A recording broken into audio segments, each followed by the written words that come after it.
So, Vivarium is a sci-fi thriller starring Imogen, Poots and Jesse Eisenberg. We've seen it and we'll share our thoughts today. So Raj is back for Boys on Film. Hey Phil. Regular reviews. If you are loving movies and you want to find out all about movies that are coming out, we often get to premieres too. So hopefully we'll inspire you to get your bum on those cinema seats. Absolutely. Yeah. So Vivarium, a strange movie actually. Did you think so? Yeah, I was really gutted because this film screened at London Film Festival at the tail end of last year. I couldn't get a ticket to it. Yeah, I was so bummed out. But it's really hard to, with film festivals, like I said before, it's really hard to tell what films are going to be about until you actually see them. Yeah. I didn't get to see this one, so when we got invited to the screening of this, I was like, hell yes, we're going to this screening. And oh my god, I love this movie so much. Did you? I did, yeah. It's bonkers. Yeah. it's a mind. It's trippy. You're not gonna know what this movie is about even when you finish it. But if you're just buckle in and strap on the seatbelt on the film, I think you're gonna come out of it thinking oh, that was really quite interesting. And that's what I like about films like this. They cause you to think. Yeah. And for me, I know a film is usually good when I feel emotions, and when a film makes me angry, I'm like, oh, it's a pretty good film then. That's what movies are supposed to do, aren't they? It's like art. Good art is meant to make you think about stuff. So the story centers around a couple who are quite loved up. They want to settle down and buy a house. They're going to see a very weird estate agent called Martin. Yeah, who very weird. Shows them this new development yonder, isn't it? Yonder. So basically he whisks them off to check out this house. Every house looks the same and the road just goes on for miles. It's just inescapable. It's a nightmare situation. It's very David Lynchy. It is. Mm-hmm. Yeah, and a bit David Cronenberg as well. Yeah, Jesse Eisenberg is a bit Marmite with people. You either love him or you hate him. Yeah, I'm not keen to be honest. love Jesse Eisenberg. I could watch him all day, every day on film. I watch him whenever he goes on talk shows. I'm really fascinated by him because he's so odd. Well, it was The Social Network that put me off him, which is...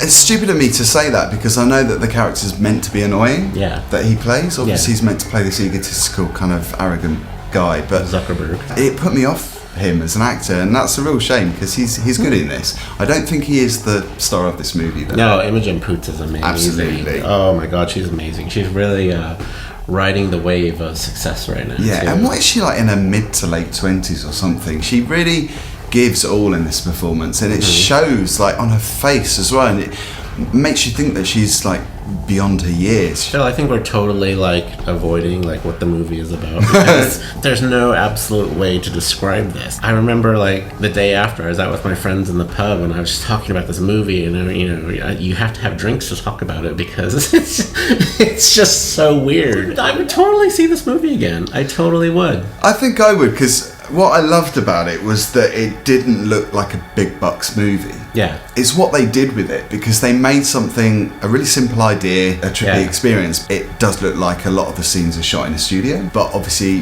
what they're trying to do with it, they're trying to make it this big widescreen thing. And I think it works. Yeah. The only thing I will say this, maybe to give viewers a little bit more insight, I actually had to Google dictionary the word Vivarium afterwards. Yeah.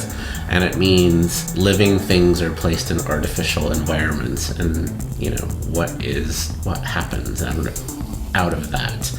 And then so you think of a hamster and a little wooden foresty area that's totally artificial and fake, but it gives them the sense that they're home.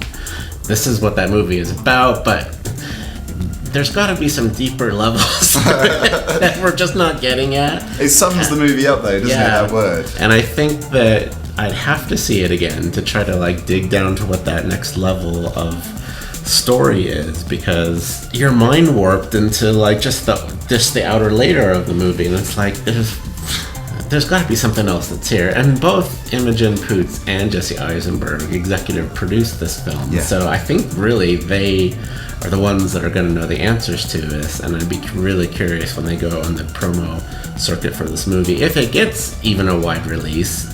I hope it does. Yeah, I think it deserves it. It'll definitely, go out on the indie film circuit, but I would love to hear them talk about this movie because I want to know why they made it. It's so easy to do plot spoilers, not plot spoilers, but to ruin this film, I think, by giving away too much too. I think, like Parasite, you need to go and watch this movie without knowing too much about it. Did it get their hairs on the back of the neck like it did with me? I wouldn't go that far, but it was definitely intriguing. There's some chilling stuff in there, though. Yeah. Some chilling moments. Yeah. So check it out. Don't forget, we've also got lots more coming over the next few weeks. We're checking out the BFI Flair Festival. Thanks for watching. See you next time.